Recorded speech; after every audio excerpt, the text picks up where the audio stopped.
В программе «Мамина школа» мы покажем. Гремит, как кашелот, когда кашель не дает спокойно жить. Вирусные, респираторные заболевания нас посещают все чаще и чаще. Справляемся с симптомами ОРВИ быстро и без последствий. Записываем будущих первоклашек в школу уже сейчас. Проинструктируем, как это сделать и где. Лишние килограммы равно варикоз. Все это может привести к нагрузке на венозную систему. Как укрепить вены и не допустить появления сосудистых звездочек. Высокий каблук я одеваю исключительно на сцену. Планшеты и телефоны влияют на развитие. Что грозит малышу, если он не выпускает гаджеты из рук?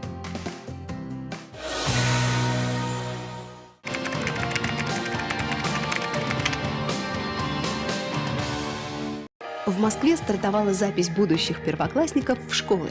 Сделать это мамы и папы могут на портале госуслуг столицы pgu.mos.ru с 15 декабря через так называемую электронную регистрацию.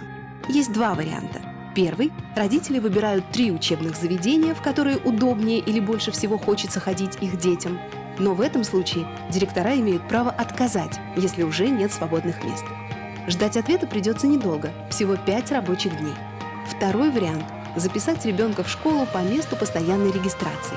Тогда зачисление точно гарантируют.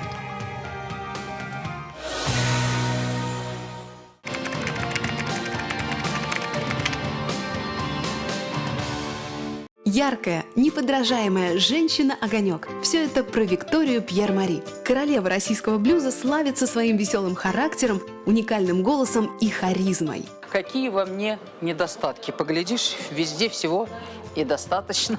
Своей внешности Виктория не стесняется. Есть лишние килограммы, ну и что? Правда, признается, это все-таки влияет на здоровье. И в первую очередь нужно беречь ноги. Высокий каблук я одеваю исключительно на сцену. Это каких-то 2 часа во время концерта. И потом я, выходя, опять прыгаю в привычную себе кроссовку. Юля тоже идет по жизни с улыбкой. Она понимает, внешность у нее не модельная. Зато Юля – великий кулинар. Мой муж не представляет жизни без моей стряпни. Люблю его радовать своими фирменными блюдами, спагетти, лазанья. Просто пальчики оближешь. К качеству продуктов Юля относится серьезно, поэтому и покупает их на рынке. Тут она дает себе волю, торгуется до победного. Сладкое? Как первая любовь. Сегодня главный трофей – сочная дыня. Ее удалось купить с 10% скидкой.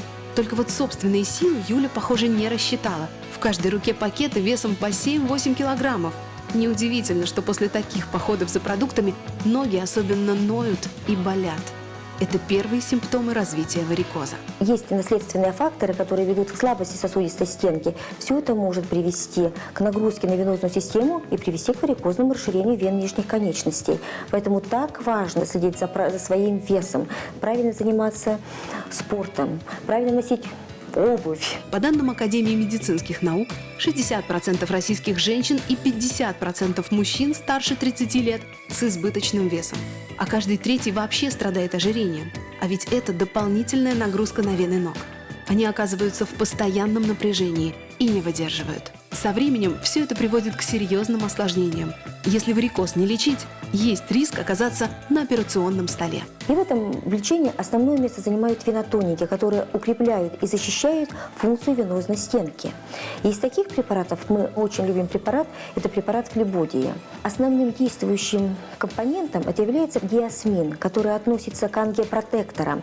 Это препараты, которые действительно защищают сосудистую стенку. Флебодия 600 применяют курсом 2-3 месяца. Препарат поможет принести в семью счастье и гармонию. Ведь без здоровья этого достичь не получится. Так не пора ли разрушить все преграды на пути к благополучной семейной жизни?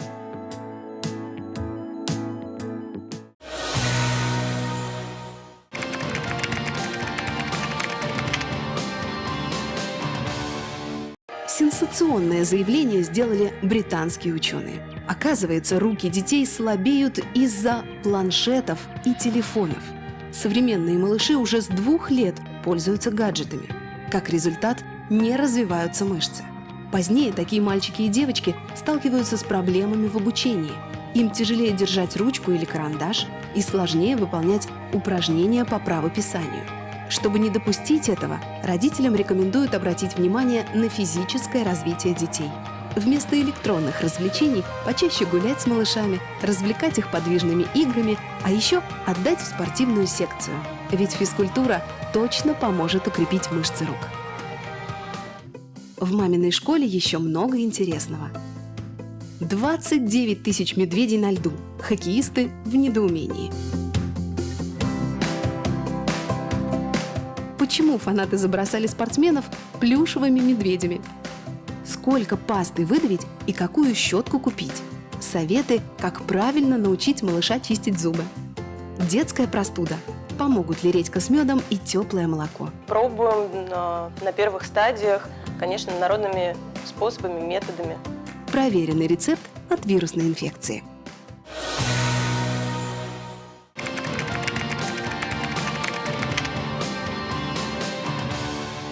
В 2–2,5 годика ребенка можно учить самостоятельно чистить зубы. Сначала ему надо показать, как удерживать и выплевывать воду, а не проглатывать ее. Это делают в игровой форме, предложив пускать пузыри. После переходят к самой чистке. Малышу нужно продемонстрировать горизонтальные, вертикальные и круговые движения. При этом объяснить, что зубы чистят, как бы выметая остатки пищи изо рта. До 6 лет зубную пасту, только детскую, на щетку всегда наносят родители. Поначалу минимальное количество. Педиатры советуют лишь слегка прикоснуться к щетке тюбиком. Ведь во время чистки ребенок съедает до трети пасты. Особое внимание обращают на щетку. Надо купить ту, что учитывает строение кисти. Ручка должна быть толстой, но обычной, а не в виде дракончиков или ракеты. Такую удобнее держать. Менять ее стоит каждый месяц. На электрическую щетку можно переходить, когда все зубы будут коренными.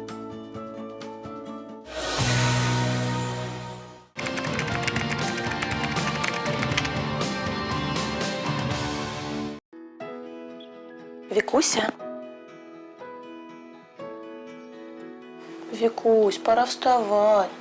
Сегодня 4-летняя Вика в садик снова не пойдет, а маме Елене в очередной раз придется отпрашиваться с работы. Малышка приболела. В садике много новых детей, все встретились в одном месте, обмениваются микробами. Вирусные, респираторные заболевания нас посещают все чаще и чаще. Адаптация к детскому саду или слабый иммунитет, что бы ни вызвало кашель, с ним необходимо бороться. Поэтому Елена греет молоко и натирает редьку с медом. Пробуем на первых стадиях, конечно, народными способами, методами. Народные способы, может, и хороши, как профилактика, но это не панацея, считают специалисты. Тем более в сезон. Пик ОРВИ приходится на осенне-зимний период. Инфекция передается воздушно-капельным путем через контакт с больными. Поэтому в зоне риска дети от 3 до 14 лет. Ведь они контактируют друг с другом в школе или детском саду. Заложенность носа и кашель – основные симптомы воспалительных заболеваний органов дыхания. Давайте посмотрим, что же происходит при воспалении. В инфекционный процесс вовлечены все отделы дыхательных путей – верхние и нижние. Когда слизистая оболочка воспалена, включается компенсаторная реакция организма. Слизь начинает вырабатываться в больших количествах, чем обычно. При этом повышается вязкость мокроты, что затрудняет работу физиологических дворников – ресничек. Это приводит к скоплению секрета и сужению просвета бронхов. Начинают размножаться микроорганизмы. Страдает весь защитный механизм, этот секрет все накапливается. В итоге это и есть причина того, что ребенок может и кашлять, и кашлять. В таких случаях Елену всегда выручает сироп от кашля Флюдитек французской компании Иннотек. У него приятный запах, а это бонус для детского средства. Банановый. Для удобства есть специальный мерный колпачок. Мукорегулятор Флюдитек начинает работать уже в верхних отделах дыхательных путей. Благодаря уникальному механизму действия он нормализует выработку слизи, снижает вязкость мокроты, уменьшает воспаление. Важной особенностью Флюдитека является способность восстанавливать работу ресничек. Благодаря этому микроорганизмы удаляются со слизью и мокротой. Состояние дыхательных путей восстанавливается. В результате лечения воспалительный процесс идет на убыль, уменьшается кашель и нормализуется дыхание. Флюдитек, муколитик Так мы называем тут те препараты, которые способствуют наилучшему выведению секрета.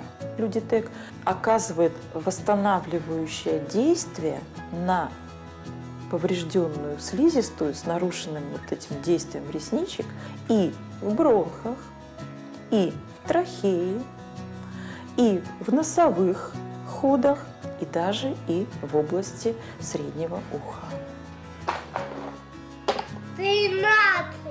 Играть дома с куклами Вике нравится, но девочка все равно хочет побыстрее пойти в детский сад.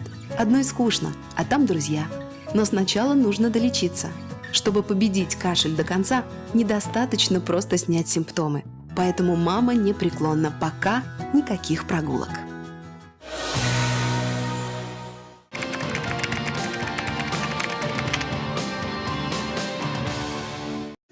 В интернете набирает популярность ролик с необычным флешмобом. В Канаде во время хоккейного матча чемпионата юниоров болельщики забросали лед игрушками. В спортсменов полетели плюшевые мишки. Их было почти 29 тысяч.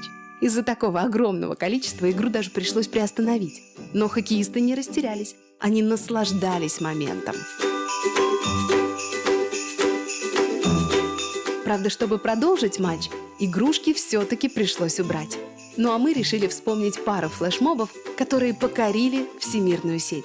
Один из них появился в интернете этим летом. На записи выпускной в обычной американской школе.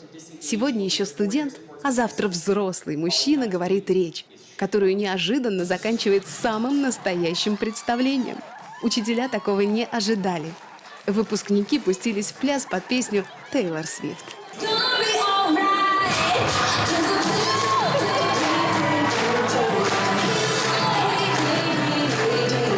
И напоследок флешмоб для звезд.